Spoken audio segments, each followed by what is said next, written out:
Hello and welcome everyone. Today we try to answer the very difficult question, how to beat an autocrat or how to beat an autocracy. And we chose the example of Turkey for this because here the kind of impossible happened.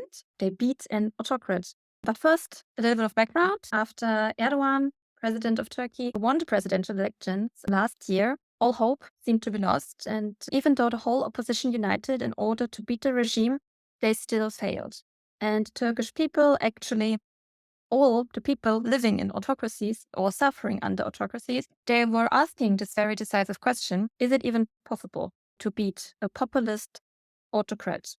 To beat someone who's not playing a fair game, someone who has even the media on his side, which is spreading the propaganda to serve his agenda, and someone who has created such a corrupted system that is organized fully around his own power, someone who even rewrote the founding history or tried to rewrite the founding history of his country so that he would be the hero of the tale. And the fight against autocracies seemed to be the challenge of our generation. And what Turkey showed us in the local elections, which happened a few weeks ago, showed us that hope is not lost. Autocracies apparently can be beaten, but how did they achieve this historical victory, this very unlikely feat? And how can other people who suffer under toxic autocratic regimes save their country? What was the strategy of the opposition party CHP and its leading figure Ekrem İmamoğlu? So to discuss this, I invited today again Cihan. So thank you very much for being here today. Last October, we already made a video together where Turkey celebrated its 100th birthday. And we were talking about the very tumultuous beginnings of the young Turkish Republic, and of course, the founding father Ataturk and his vision that he had for the country. And then we rushed through these 100 years looking at how Turkey stayed out of the Second World War. We were talking about the times of the military coups and the battle that then happened in the 70s, 80s between the left and the right-wing parties. Till then, when Erdogan raised to power, and he turned the democracy, the very aspiring country who once even wanted to join the European Union, into an autocracy. And he ruled, or is now ruling, with the means of populism. He turned the country around, serving his own agenda. And then, as we already said, hope seemed lost. And last year, people were disappointed because the opposition lost in the kind of decisive election. And it's also the moment where I need to admit that I lost hope. I thought that it is impossible. It is impossible to beat a populist because he's not playing a fair game, because he has the media on his side and he has this whole corrupted entourage on his side. And I thought that inevitably, this is also the future of other countries who are suffering under autocratic rule or who are threatened by autocratic parties and their leaders. But unlike me, other people did lose hope. And that's what we want to talk about today. But before jumping into the discussion, I just wanted to say that autocracies as a mean of government, they can vary a lot. There are, for example, elective autocracies like Turkey. It's a competitive autocracy, but there are also close ones like in Afghanistan, for example, or even the Vatican. It's an autocracy. But sometimes it functions. Like some people even say that Abraham Lincoln was an autocrat or Kwame Nkrumah because they needed to rule at a very tumultuous time of their country. And then it just served as a necessary mean. So some people even say that in corporates, they happen sometimes to have very autocratic leaders, like most famous examples, Steve Jobs for Apple or Bill Gates, Microsoft, and Elon Musk now for Tesla. Not every autocratic rule is necessarily a torturous dictatorship like Hitler or Mussolini, right?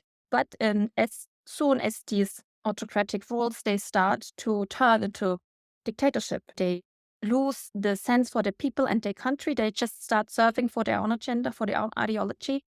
Then we have a problem. And that is also what happened in Turkey. And this is what the people were fighting against, or are currently fighting against. So please, Cihan, a bunch of questions here. What makes Turkey an autocracy?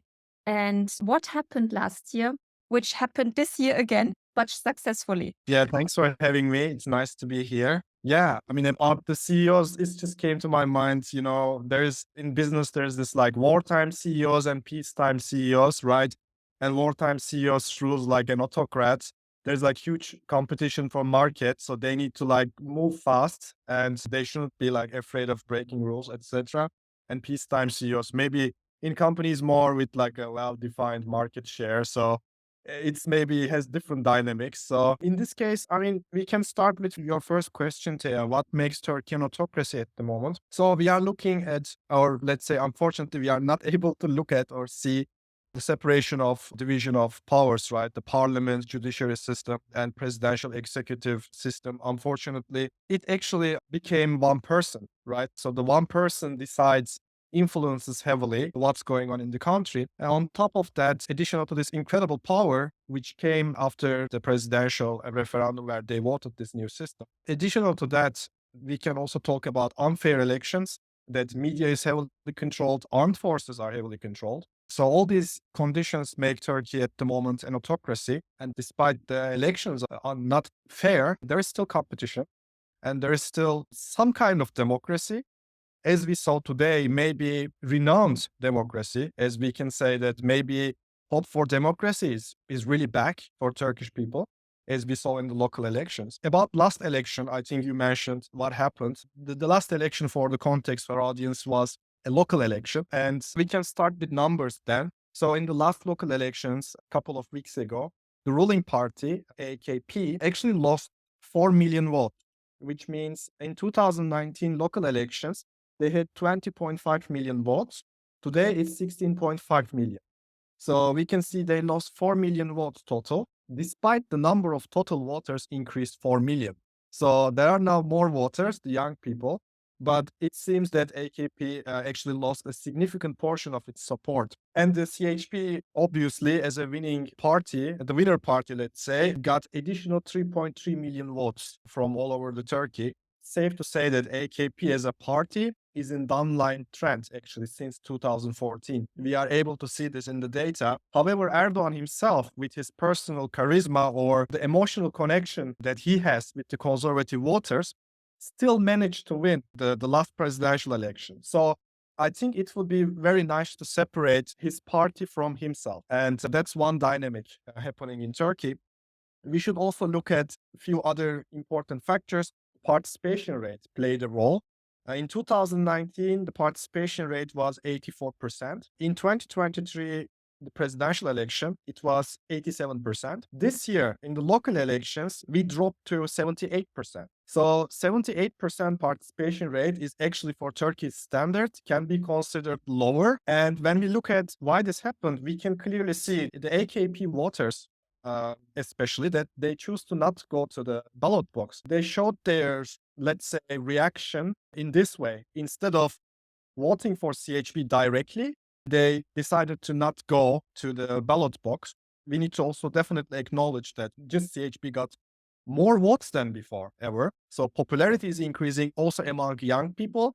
That I mentioned, this new 4 million votes, majority are coming from the young voters who voted first time. And when we look at the lost vote of AKP, the lost voters, we can see 2.8 million of these votes actually went to New Welfare Party. But yeah, we can say it was a clear success and victory for CHP. And maybe we should give context that this is a social democrat party in Turkey, founded by Atatürk. And we can clearly say that people of Turkey gave a credit again to CHP, seeing that maybe a social democrat or a party in the center can actually rebuild the country after everything happened with Erdoğan abusing his power and accumulating power. So we can clearly see that this is a credit given to the CHP. Nice. I was just thinking that last year was 100th birthday of Turkey. Turkish Republic, yeah. Of the Turkish Republic, and also a movie dropped about Atatürk. So the last year was highly filled with the ghost of Atatürk, this icon of Turkish history, the Turkish Republic. It's the founding father. It's kind of a mythical, very iconic figure in Turkey. I mean, it's kind of everywhere, right? I was just thinking, maybe did that play a role? Did the CHP milk the legendary Atatürk, like, in a smart way? Because I also know that Erdoğan is not very fond of how Atatürk is depicted in popular culture in Turkey. I think he wanted actually to step in the shoes of Atatürk, and he obviously failed. Oh, most miserably, yes. Yeah, I mean, it's a good point, and I think it's really funny. Maybe the film itself, I don't know, 0.5% made a difference. It consolidated maybe some people. Films are important, right? Since the beginning of the film industry, it's used as a propaganda. This movie, I think, was not intended as a propaganda. It felt like an honest depiction of the biography of the founding father, but maybe it played a role, not drastically. This dynamic difference between general elections, parliamentary elections, and local elections, I think this plays a role here, Thea, because some voters are more comfortable to show their reaction or punish the ruling party when they are not happy with the direction or when they are just not happy with the management of economy. They don't want to do this necessarily in the general elections and presidential elections because they see this as a bigger thing. It's a bigger picture for them. It's a bigger deal, right? Because the presidential elections are about national security. It's the direction of country, the whole economy and management. So sometimes some voters are conservative to punish Erdoğan and AKP in the presidential elections. I think in these local elections, they found an opportunity. So I can say local elections are more independent from macro topics. So that's one thing. Definitely second thing is disappointment of management of economy. The pensioners, working class, women, students, they are in a heavy disappointment against Erdoğan and how he was managing the economy. And here I can give an interesting data. We see an alignment, a parallel alignment in the chart between how many votes AKP gets and between the consumer confidence index of Turkey. The consumer confidence index is an index where it shows how much confidence the people of Turkey have in the economics. And we see a parallel alignment. For example, before 2023 presidential elections, we saw a positive uptrend in this index. And why this was happening? Because of the populist economic policies. Right before the election, Erdoğan switched to lower interest rates and high inflationist, but cheap credits. So they started giving cheap credits to people, and people felt like, I can buy a car. I can afford an apartment at the moment. Maybe it's not so bad. And this populist economic policies, I think, helped Erdoğan to win the election. And we can speculate that he will try to replicate this again in the upcoming elections. And the third part is elite alliances versus people alliance. In the last election, the opposition made an alliance, but it just felt like more of an alliance of elites. And it wasn't really organic. It was more like pushed to the people. Whereas this time, we managed to see, especially in Istanbul, Ankara, and big cities, we actually saw, despite the parties have their own individual candidates, people actually formed alliances organically between each other. The Kurdish nationalists voted for İmamoğlu, right? Turkish nationalists voted for İmamoğlu instead of their own party's candidate. And this is really important. This collaboration was really important. The fourth element, from my perspective, is consolidation element. This time, after 2023 presidential election, opposition was not excited anymore. They were demotivated. And I think this lack of excitement somehow caused Erdoğan supporters to also lose their motivation. Because imagine, in a competition where other person is really motivated and excited, you also tend to consolidate behind your own party. Honestly, I think the opposition was without hopes. It just didn't cause any opposite polarization for the other party. Erdoğan had a very hard time consolidating his own audience. And so I think this played a role. And generally, the polarization played a huge role because the candidates of big cities, Mansur Yavaş, Ekrem İmamoğlu, they didn't really choose a polarizing language. They chose a non-polarizing language, a very unifying language. This actually stopped any consolidation happening for AKP. And last factor I want to mention is candidates, the profile of candidates. İmamoğlu, for example, or generally the other candidates too. They can easily talk to, let's say, the other camp. They are not really afraid of going into very conservative neighborhoods. So right after the presidential election, what happened? Because as I said at the beginning, hope was very much lost and people, they would have just let go. They could have just been like, okay, apparently we live in an autocracy now and it will never get better. Erdogan won and we will be like Russia at a certain point. Who cares anymore? Especially the oppositional parties, because they came together to reunite, put all their efforts, all their strength into that, and they lost. So how did they actually react to that? They cut off their head, right? That was pretty drastic. Yeah. But tell us about it. Apparently it helped. Yeah, in the last presidential elections, Kemal Kılıçdaroğlu, Mr. Kılıçdaroğlu lost the election. And I think he really heavily failed to excite the voters of opposition. and his personality, his charisma was not really a match for Erdoğan. From my perspective, Erdoğan is perceived as a charismatic, strong leader by his own supporters. So I think that was not a match for him. What happened after that is right after the election, honestly, we woke up and next day there was a video from Mayor of Istanbul, Ekrem İmamoğlu, saying that he does not accept this result. It's a disappointment and we need to be better. So it really started with a self-critic to his own party, was very critical that this is just not acceptable. The result is not acceptable for a country like Turkey. And he started change movement, what he refers as change movement. This basically means changing the party, how party works, making it more modern. And yes, the changing the chairman as well, because he really didn't have an effective collaboration between Kemal Kılıçdaroğlu and İmamoğlu. İmamoğlu represents more new methods, more looking at more future of Turkey. And we should use maybe more field research. We should maybe use more surveys and we should listen to the people. Whereas Kılıçdaroğlu just represents an elite figure who thinks he knows better than everyone else. This definitely triggered the change movement, what happened in CHP, which ended up after the local congress and general congress of the party. They decided to have a new chairman, Mr. Özel, Özgür Özel, with a lot of Özel. He became the new chairman of CHP. Honestly, he got a lot of criticism as well, especially he's opening a dialogue between Kurdish nationalists and CHP, trying to bring party more to the center, bringing more to social democrat values of being able to talk to everyone. And what we saw with him definitely caused this Turkey-wide success. He's looking into new methods more. We can say they used field research more effectively. They listen to the surveys and they listen to the polls very carefully. Just to give an example from Kılıçdaroğlu era, the average amount of polls were happening in CHP, especially in the first years where Erdoğan was having serial wins, serial victories. They were making 2-3 surveys per election. The Erdoğan himself was making 1,000 surveys. So 1,000 to 2, can you really compete with this? It's impossible. In this election, CHP made more polls than maybe it ever did in his history. So they started listening to the people very carefully, right? So yeah, the change movement happened and Özgür Özel brought his own squad, brought his own team. This definitely caused a big change in the CHP. I remember this kind of conspiracy theory around Kılıçdaroğlu because when they announced him as the candidate for the whole opposition front that came together, a lot of people, especially the young people, they were a little bit questioning this decision because he already lost so many times against the AKP and against Erdoğan, and now they tried again with the same old dude, even though there are so many amazing, charismatic other candidates. So they still decided for this one.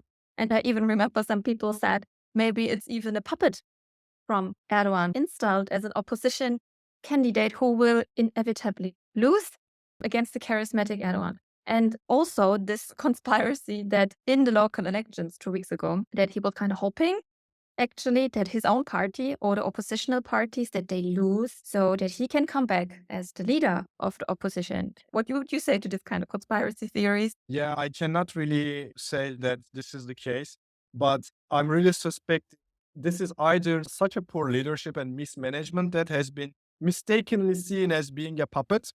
And this is already so bad, by the way. This is already so bad. And we need to also acknowledge if Turkey turns from a democracy to an autocracy, as the leader of main opposition, you are responsible of this, right? So Mr. Kılıçdaroğlu is definitely responsible where Turkey is today. And about comeback, yes, this has been a rumor that he was working behind the scenes so that the party gets a huge defeat in the local elections so he can actually try to come back to take over the party again. Because we know he opened an office somewhere and started seeing people, representatives from the party, talking to them. And officially, he never had any tweet or message for İmamoğlu or the CHP campaign. Imagine, wouldn't you at least send a tweet to support your old party? You were chairman for 20 years, right? How hard it can be to at least show some sympathy. Sounds like a bad loser to me. So this kind of translates to other countries that you have to be careful of your dynamics in the party, in the opposition. Maybe you need new methods. You need a new round of people, dynamic people, someone who understands the new generation. Worst case scenario, you just need to get rid of the stinky part of the body, cut off the head, cut off any unnecessary parts, because you just need the motivated and the engaged ones. You need the ones who are like intrinsically motivated, not by their status or prestige, because this is how you fight an autocracy, right? You have to come from the people's needs and with values. What can the people expect from the opposition after 25 years of an autocratic government? I think political parties really represent certain values. And whatever the reason, is it because neoliberalism or whatever the reason, that these parties turn into holdings. And in every holding, you have these benefiteers. Party oligarchs emerge. And yeah, we won one city here and we are getting some benefit from here. Why win Turkey when we have one city and some benefit? So party oligarchs before İmamoğlu and Özgür Özel, they took over the CHP and they were very happy with a very small portion of small wins. So a winner personalities, as you said, people who are excited about the mission and excited about the party's values, when they come to the power, then things change 180 degrees. Yeah. And you already teasered it, that with this change in the opposition, that now the CHP focused on CHP, right? You said it yourself in the local elections, this whole oppositional front with the different parties, they split. And then the CHP were like, okay, we will concentrate ourselves now on our own. We will retransform. The change movement was declared by İmamoğlu, and he got Özgür as his partner to bring this movement forward, to transport it to his party members and to the people. And then what he already were kind of transporting in his leadership style as the mayor of Istanbul is this ideology of Peopleism or people's policy. Maybe you can tell us about this and how he installed this in the campaign. Yeah, thanks. It's a good question. Peopleism was something he put forward as or against the populism, which is the ruling ideology of AKP and Erdoğan.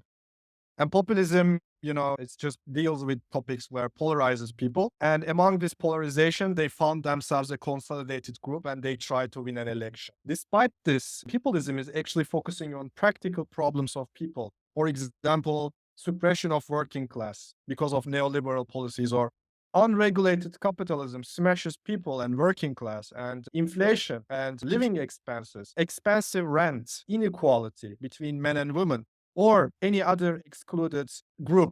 So focusing on these problems and actually trying to come up with practical solutions. For example, urban restaurants or city restaurants, it started by İmamoğlu in Istanbul, is actually giving meals for €1, and we can say like 4 types of meals in one portion. And this was a really important thing for Turkish people and people of Istanbul, because it's now a very expensive city and they were really struggling with food inflation and increasing prices. So this city restaurants was a big service to people because they could actually feed themselves for around 40 Turkish lira, around €1 price. Or mother card. For example, if you have a child up to 4 years old, mothers can use public transportation for free. Opening kitas, incredible amount of social support, grocery support, or if you are getting married, marriage support, the child support, and student loans. They increase the student loans in an incredible amounts. And all of these things, it can be considered as populism. And these are like social policies, actually. Without saying socialism, because these are heavy words, it's actually trying to equalize people. Equalizer policies can be maybe also one good definition here. They went full force on this. Additionally, of course, as a mayor, he has responsibilities for infrastructure, building metros. So all these things has to be done. And social support is a layer on top of these services, which turned out to be big success because he got 10 points difference to the closest candidate in the elections. If you would tell me he will win with 10 points difference, I would find it most likely not impossible, because I was thinking it's going to be like a close race in Istanbul for mayoral elections, but it seems that people perceive this very positively. So most likely it's going to be now CHP's challenge, or what they need to do, build a new ethos or build a new narrative around the social policies in the cities and jurisdictions they want in the whole Turkey. For example, having city restaurants and urban restaurants in Ankara, in other cities in Anatolia, in conservative cities. This has to be next step for CHP to build this narrative and ethos, because AKP for sure, they will be coming with again a national security ethos in the upcoming elections in 2028. I was just thinking that İmamoğlu or the CHP, but especially İmamoğlu, because for me, he's kind of now the face of the opposition, of this new movement, democratic movement that is happening in Turkey. What happened is that he didn't do the mistake that Kılıçdaroğlu did, right? Last presidential elections, Kılıçdaroğlu, he trapped into the populist trap. He Yeah. used the same narratives, used the same arguments. He just echoed, copied what the AKP, what Erdoğan was saying, like blaming the refugees and going full populist. The voters, they didn't join into this canon. Also, the problem that's happening in Germany here, if you copy the populists, the people won't give you votes for that. They will always vote for the original populist. And İmamoğlu, he gave the people something honest, something they have really a value from. As you said, Peopleism, he came down to the people's needs. He really gave them something they could immediately use. For example, the mother card, the milk campaign that now the children in the schools and the kindergartens, they have free milk offered by the city of Istanbul. So these are these kind of measures which the people, they recognize because this has an immediate effect on their lives, a positive effect, and they will give the appreciation back. They will be like, okay, you did this for us, so you will have my vote because I don't want this to stop. This was his success story, that he really came from the people's need. And his own story is kind of funny, right? From Ekrem İmamoğlu, you told me yourself that he was not supposed to be the mayor of Istanbul, actually. It was an accidental happening. Was a surprise, I think, for everyone. But before coming into that, we need to also mention, on top of these social policies, definitely a unifying, non-polarizing message, bringing people together and not excluding anyone. So if we're going to talk about how to beat an autocracy, I think we should definitely address that, because autocrats like Orban, Erdoğan, populists, Putin also, they loved polarized people. So anyone who wants to fight this kind of opponent, let's say, you need to go to a non-polarizing direction. This is absolute fundamental, I would say.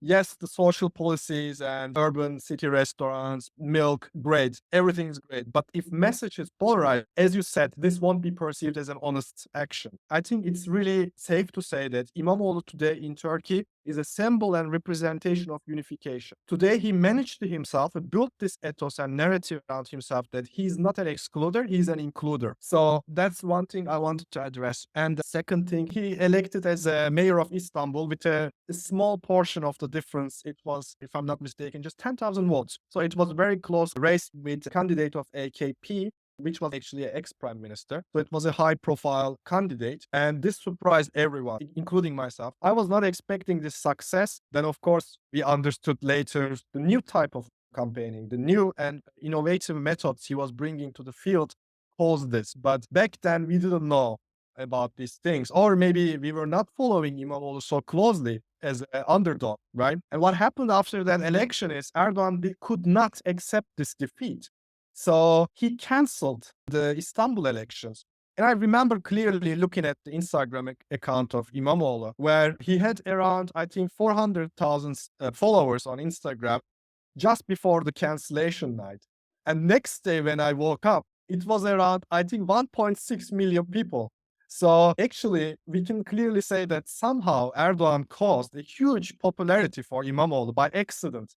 He did not accept this. And I think if you would question Erdoğan here right now, if he would be here and if you would ask him, what do you think one of your biggest mistakes? He would say that election, because he created a victim.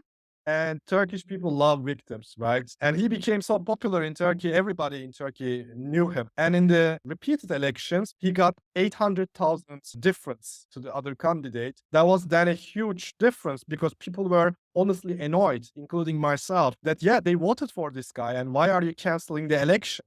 And how can you do something so unconstitutional, right? People were pissed and he got incredible difference, a huge victory. And it's just not that, right? Since 2019, he really worked hard. He did the work. We need to acknowledge this. Campaigning, non-polarizing messages are amazing, but you need to do the projects. People need to see these things. The perception needs to be clear. They need to understand you are doing the progress. You are bringing progress to the cities. And actually, this is interesting because I was listening to the campaign director of İmamoğlu in the last elections, and he mentioned they realized something in the field research.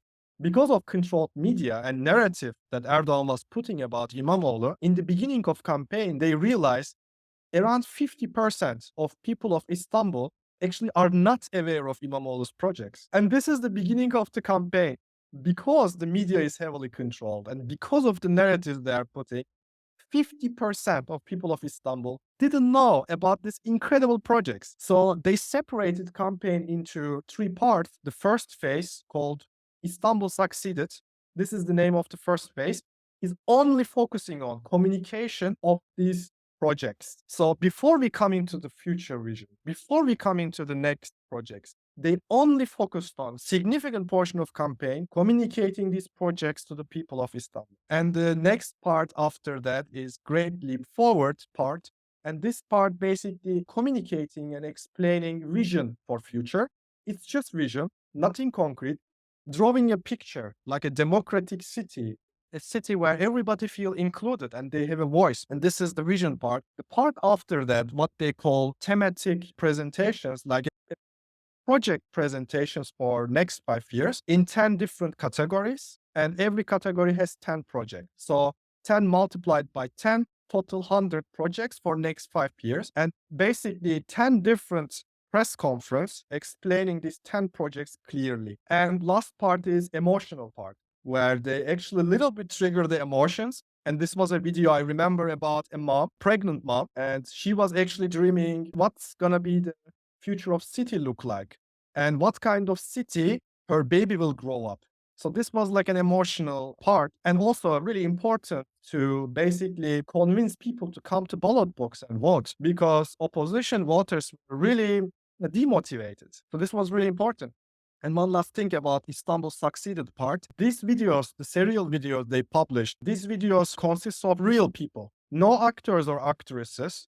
It's real people of Istanbul who are talking about these services and projects and how these touch into their life. And nothing scripted. It's really like giving them a microphone, giving them a space, and they were talking about it. Very authentic looking, very authentic campaign. That was very insightful. Thank you. And what was very noticeable that beside his peopleism and his, as you say, non-partisan, non-polarizing approach, that he is really refusing this populist approach, which is easy, right? Because you just need a scapegoat or you make promises which you won't fulfill. It's easy, right? But Erdoğan style. the Erdoğan style, but then you don't betray your own people. And he seems like a very honest person that he wouldn't do that. He like really sticks to his own values, and he targeted in his rallies and his campaigns a new kind of demographic, not only these kind of conservatives, dude, old people, old men. No, he also targeted women in his campaign,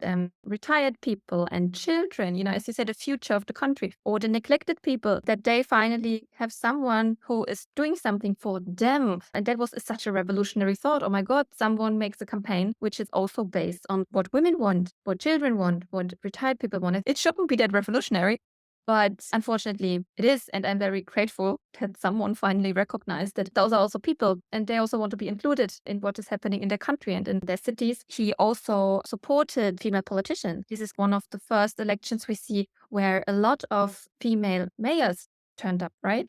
Yeah, female mayors will be mayors in certain jurisdictions, some in the city level, and this makes me really happy. We saw one of the big success stories is actually Üsküdar. And just for context, Üsküdar is perceived as a very conservative town in very conservative neighborhood in Istanbul. And a new mayor, Sinem Dedetaş, we can clearly say a new political star born there because she won as candidate of CHP. She won this conservative town and she has a very interesting background. She was actually responsible of domestic ferry lines in Istanbul, where she was basically taking care of and managing this whole ferry lines, and also responsible of a facility where they built these ships and they are repairing them and they are maintaining them, because the ferry lines and waterways are really important in Istanbul because it's a city with the Bosphorus passing through.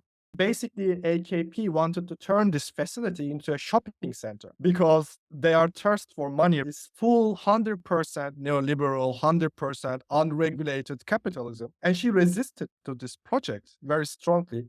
And because of this, she was kicked out. She was kicked out and then picked up by İmamoğlu after he took over the mayorship role, brought back to the same role. And after this point, she turned this facility where it makes profit even more than ever before, actually 100 times more income, because they started to also repair ships and maintain ships from other countries as well. because they had a know-how how to do this. And it's a very important job to maintain these ferries. And because of this success, and she also brought a lot of new women to the management of these lines as well, she was picked as a candidate for mayorship of Üsküdar.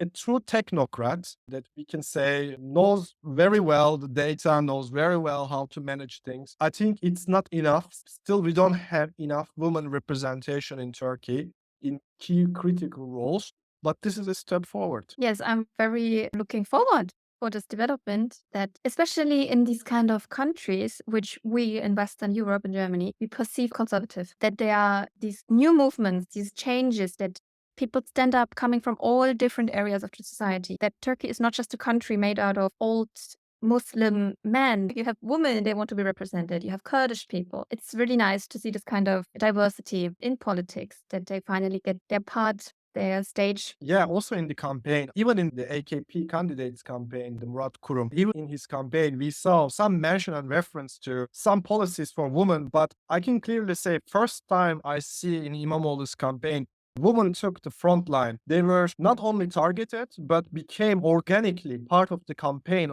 And they fought on the front line first time, because vote for people who actually supports and makes policies, produces policies on equality. So I think they found a very visible and very, very strong voice in the campaign. And yeah, this made me really happy. Nice. I also need to say I'm 30 years old now, and everything I knew of Turkey was Erdoğan in Germany. When we talk about Turkey, the first thing that comes to mind is Erdoğan, because I also know him as the president of Turkey for kind of forever. Like this association, Russia and Putin, because it's already since such a long time they are ruling their country that it's glued together, these names. But this kind of populist and autocratic role was actually not always the case in Turkey. I mean, we don't even have to go back that far, 100 years ago, to Ataturk. We don't have to go so far to see that populist autocratic rule is not natural to Turkey. It's not natural to any country, to any society. Even in the 70s, Turkey had a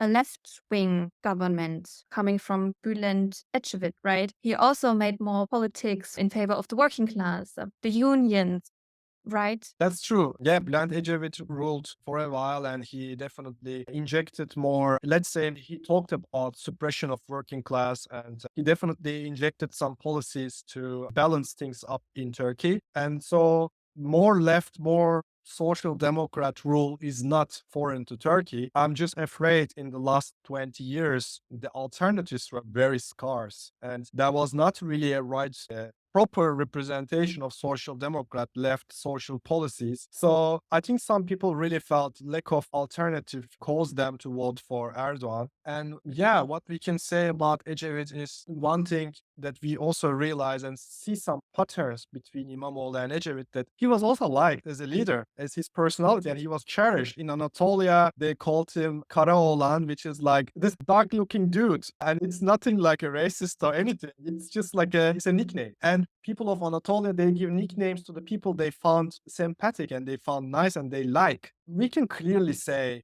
being liked, having a charisma, and being sympathetic is a major decision factor for Turkish people. I don't exactly know what they see in Erdoğan because I'm having hard time to see any sympathy there, but I think they see a strong leadership figure. I cannot see, but I can understand some right-wing or some conservative people. Maybe they saw something in him in the past, especially when he was young, but I cannot see that anymore, honestly.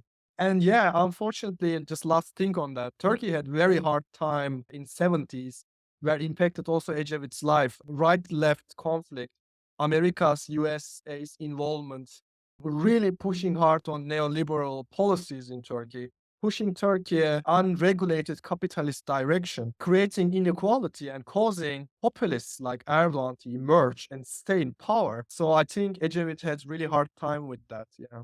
I can understand it from a world-dominating point of view, coming from the US. I can understand that they wanted to involve in Turkish politics in the 70s because it was a Cold War, and Turkey has a very strategical geographical location right between Europe and Asia, between the Mediterranean and the Black Sea. So it's very valuable, just coming from geographies. Unfortunately, these days, as I already teasered it, when you think about Turkey, you think about Erdogan, you think about kind of backwardness and conservatism. and it disappeared from the economic global stage. It could have been somewhere totally different, like Singapore, for example. I think I know it's hard to compare anything to Singapore, but I think Turkey is not at its economical and societal stage where it could have been. I guess you also have your opinion on that. This is really unfortunate because when we look at international context, we are hearing Turkey always in the context of refugees. It's a popular destination for refugees. We are hearing them in the context of Russian and Ukrainian war, where they are providing drones or maybe some bullets and they're producing weaponry and ammunition cheap. So, hey, can you guys help to Ukraine until we figure out things in NATO between each other?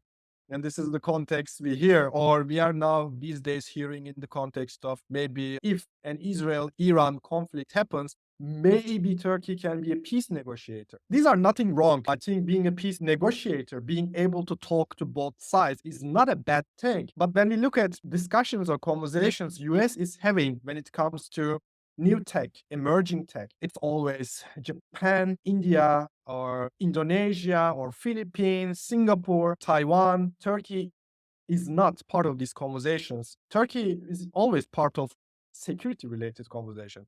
These are like, from my perspective, low energy conversations. This won't bring huge prosperity to the people. AI, for example, in the AI conversations or chip making or robotics or biotech, Turkey is not there. And this is really unfortunate. And this is exactly what we want to change by changing the government. Maybe we see more investment to education in Turkey. Maybe we see more investment to emerging tech, to AI and other emerging tech. And one last thing on that, because of what's happening between US, West, and China, I think there is huge opportunity for a country like Turkey with a huge young population, and production costs are actually really, really low. To produce something in Turkey is really cheap. So countries like India, for example, they are getting some production facilities back from China, and basically US companies are bringing these facilities to India. And I need to also add, for US, of course, the first priority is to produce in US soil, the American soil.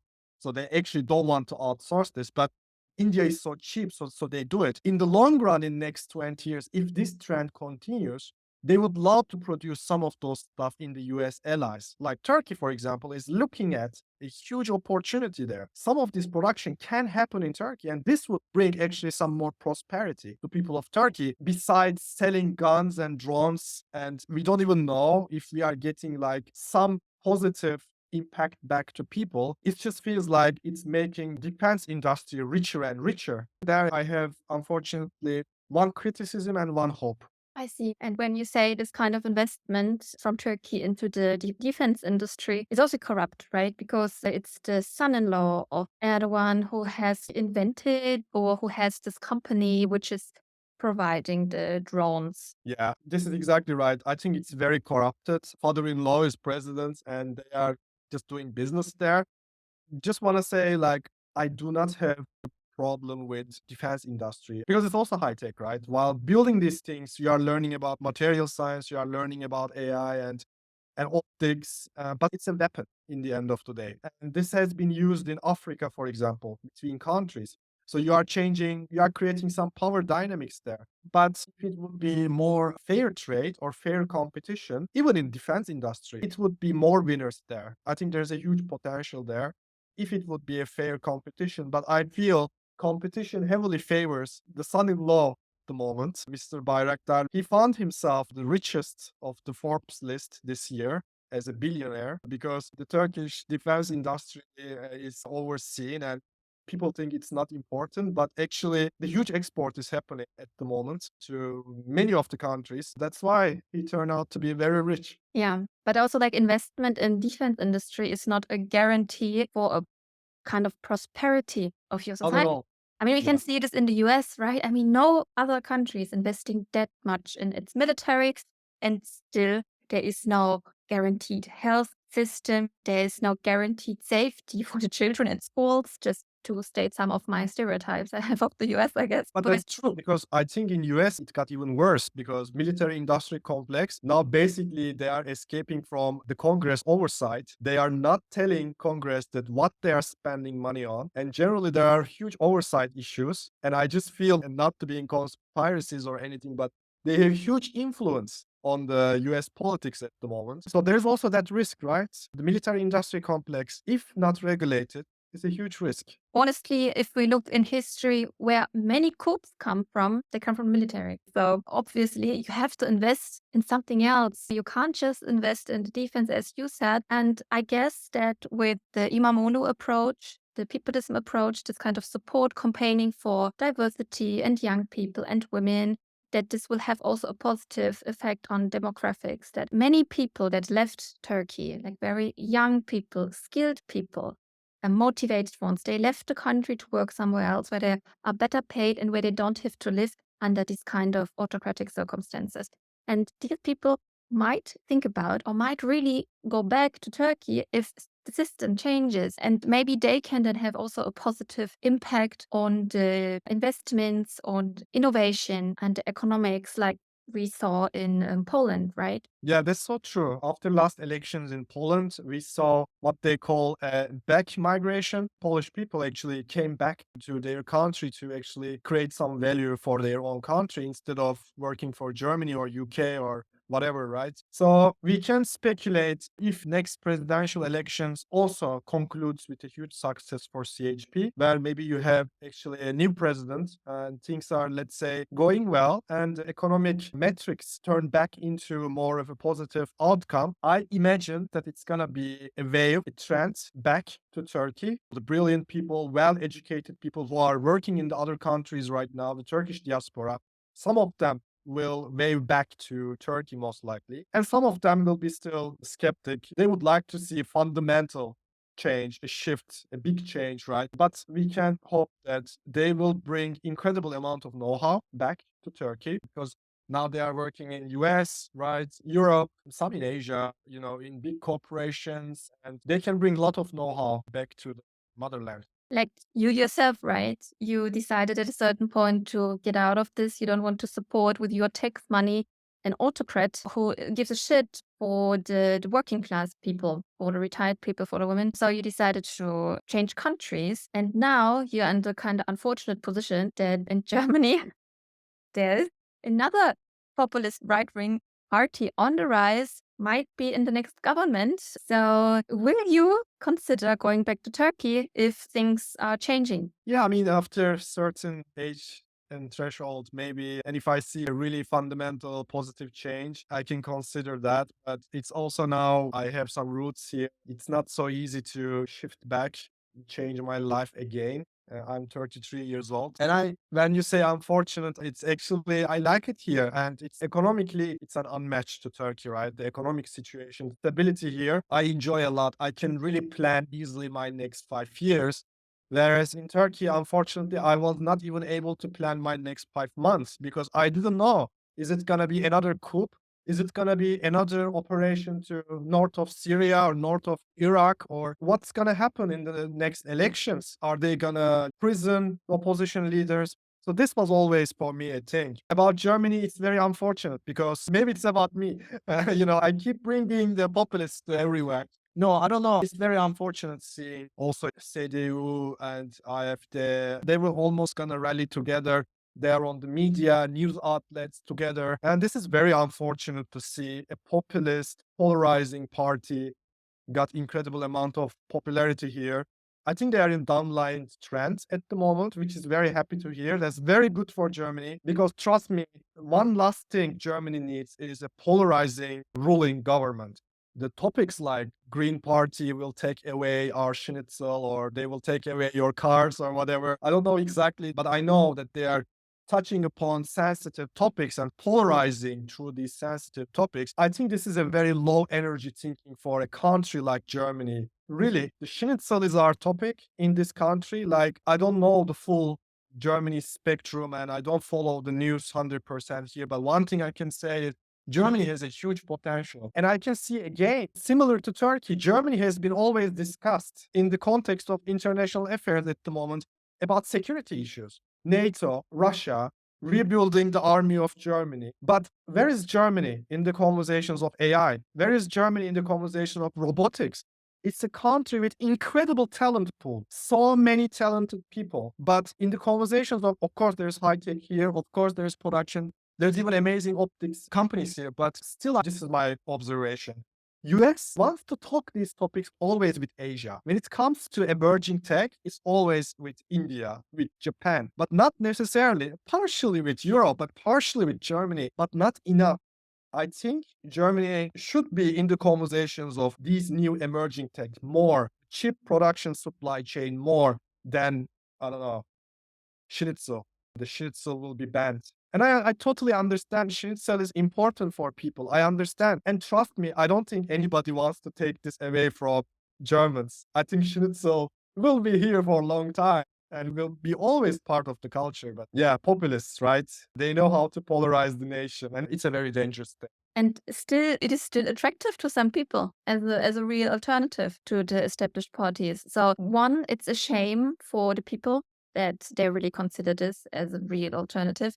And on the other side, it's a shame for the established parties. As you said, how Kılıçdaroğlu didn't prevent an autocrat like Erdoğan rising to power, but also our established parties, how they are not able to prevent a populist right-wing fascist party to come into government. And I think really this is where we failed, or we are right now failing. Yeah, you are so right on that. I think I really feel like SPD and Greens are not prepared for this kind of battle. I just feel like they found themselves in a situation where they were not necessarily expecting. I think fighting with populists, this requires some kind of creativity there, and they need to rethink their policies, not values. Values can stay same, but the communication style or how do you talk to people, that needs to maybe reconsider, because I can see in Germany Greens has scapegoated and everything's blamed on them, and SPD is, as an establishment party, is so unprepared for politics 2020, right? It requires new type of campaigning to campaign against these populists. I generally think the social democracy is at crisis at the moment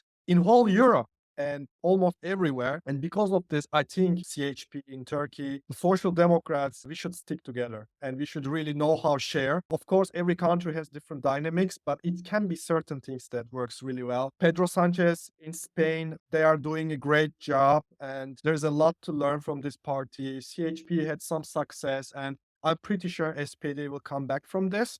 But I think they are at crisis right now, and they don't necessarily know the means of fighting this. In the international organizations, the Social Democrat organization, the Socialist International, I think in these organizations, the left organizations, we should stick together and know how share. This is critical for future of Europe. And this is very important. What is missing is a vision, is a united vision to give to the people, like a concrete future, what things may look like if we turn the ship around now. We don't have to stick to the system, just that's what we know. That's just what we used to. It doesn't make it natural just because we are used to. It's like traditions. Just because we do it for centuries doesn't make it right or good. So I think this might be the upcoming job that might save the Social Democrats, is to really unite in their own parties and to give the people a real alternative, a vision, and to not step into the populism trap. And I think this is where they also can get a good example from what happened or what is happening in Turkey, that they don't let themselves go into party disputes, that they stick together, that worst case, they get rid of some parts, that they're all united under one mission, that they have to come from what the people need, what the country needs, what the working class needs, because this is still the majority of the country. And this is the spine and the brain and the heart. Each country, right, is the working class. And I think this is where they have to go back. Yeah. This might save them. This might save our countries. Yeah, 100%. Like having a vision on social democracy and what is social democracy 2.0 in the age of 2024, right? How do we define it? Is it about now coming up with new practical social policies like city restaurants or mother cart or milk or things like that? But I want to also mention one thing. This was a journey for CHP and for opposition, who's people like me supporting opposition. This was a journey to not exclude even supporters of AKP. It was kind of like a facing, understanding, accepting that maybe these are like reactional voters who are angry about something and they are looking for an alternative. I will connect this to AfD. I think it's maybe somehow related, separating party from the voters. So we separate AfD. Okay, they are against the constitution of Germany. And we have full criticism on that, on their policies, but we should not exclude actually the voters of AfD, because maybe they are just reactional voters. They are angry about something. The future leader is going to be more unifying. Germany needs to understand at least what's the reaction there. I'm not saying maybe there are people we can easily communicate with. For İmamoğlu, it wasn't ultra smooth to being able to build a bridge with AKP supporters, but he managed to find a communication line, separated party Erdoğan from the voters. Additional to vision, probably social democrats need to work on the image a little bit, that maybe they remain a little bit too elite and too separated from the problems of even a person who wants to or considering to vote for AfD, because their problems in the practical life is very similar to a person voting for SPD. Passion that they need to work until really high ages, or living expenses and things like that. More practical problems can be a great area for new social democrats to build policies on. So yeah, I wanted to add that they are most likely reactional voters. This is a hard thing to do. I need to say it's hard, as you already mentioned, hard to talk to those frustrated voters, and they turn then into this narrative of scapegoats, right? The hunt for scapegoats, which is mostly a minority or a neglected part of the society. They turn to search for simple solutions, and they are very hard to argument with because they have the same populist narrative. They very much react positively to the propaganda that is spread to them, and they think that they found the truth just because it's simple. It must be the truth, and because it serves their own agenda. They might have their own stereotypes, and that just fits into their view of society and life. I have high regards to İmamoğlu that instead of fading away from this big part of frustrated voters or conservative voters, he says this is also part of my society. I want to govern for all parts of Turkey. So I want to also talk to them. I want to listen to them. What are their concerns? Why are they frustrated? Why do they think I have to be conservative? Why do they think I have to vote for a populist right-wing government? What actually are their needs? So I think this is, as you said, something our government really should do, but they turned out to be quite elite. Yes, and far away from what the people actually need, and not just making politics for the economy, because after all, we're not living in an economy, we're living in a society. So we should make politics for the people. It's a spot on. And I think the new social democracy, it should have been done on streets, talking face to face people directly in markets, directly feedback exchange. This is what İmamoğlu says, right? I do politics in markets, in bazaars in Turkey, right? He goes to a random bazaar every week and just enters there, and there's no preparation. He just goes there and starts talking to people. I like this so much because this is a very direct way of making politics. Sometimes there's critic, right?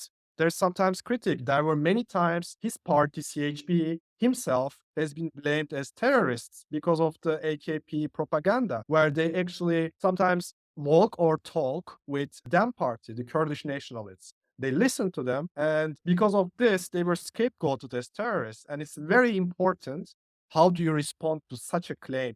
Because as you said, they are like brainwashed by traditional media, and it's super hard to reason with them. So you need to maybe go into the more emotional directions, or just simply say, okay, if I'm terrorist, and if this party is terrorist, why they are allowed in the elections? If they are breaking the constitution or law, then you need to basically judge them. They need to be in the court. They shouldn't be then allowed in the elections, right? There's simple logic there. That's why it's very important to do direct interfacing with people. This is what we are observing with Erdoğan right now, right? He got comfortable, he got rich, and he lost connection with people.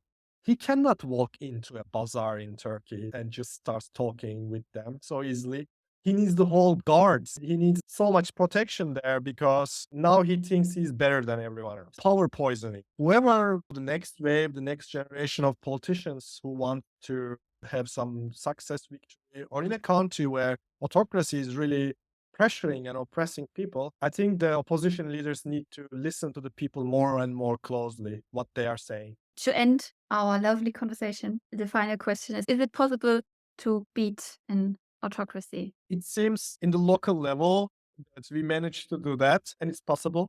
most likely it's possible, or at least say that there is a way, there is a light in the tunnel, that in a competitive electoral autocracy, it's definitely possible. If it goes to more of a direction of tight, heavy state controlled autocracy, close to dictatorship, and I don't want to name a country, but maybe Russia comes to mind here. I named the country in the end, but anyways, that can be much more challenging.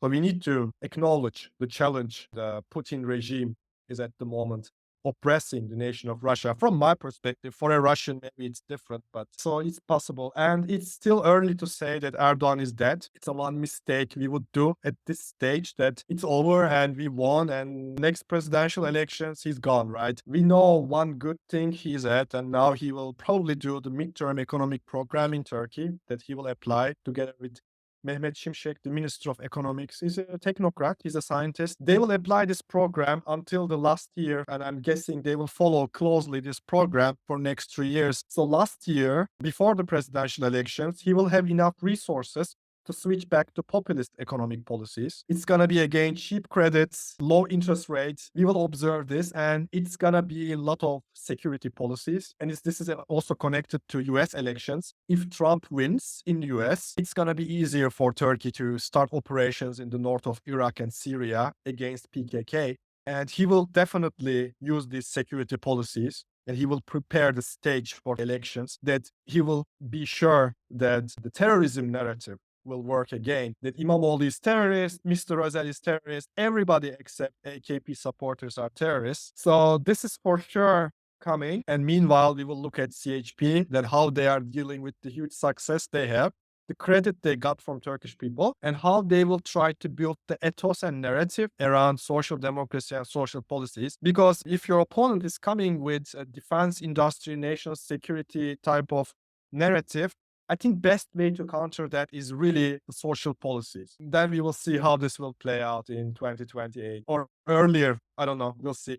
Everyone's having an eye on Turkey, and let's see if the success can be repeated in the next election, and if hopefully the other oppositional parties of Europe, of the world, will take an example of the success of İmamoğlu and the CHP. Thank you very much, Cihan, for your time again. Maybe we talk about İmamoğlu and CHP and elections in 4 years. Hopefully with again positive emotion. And thanks Yes. for having.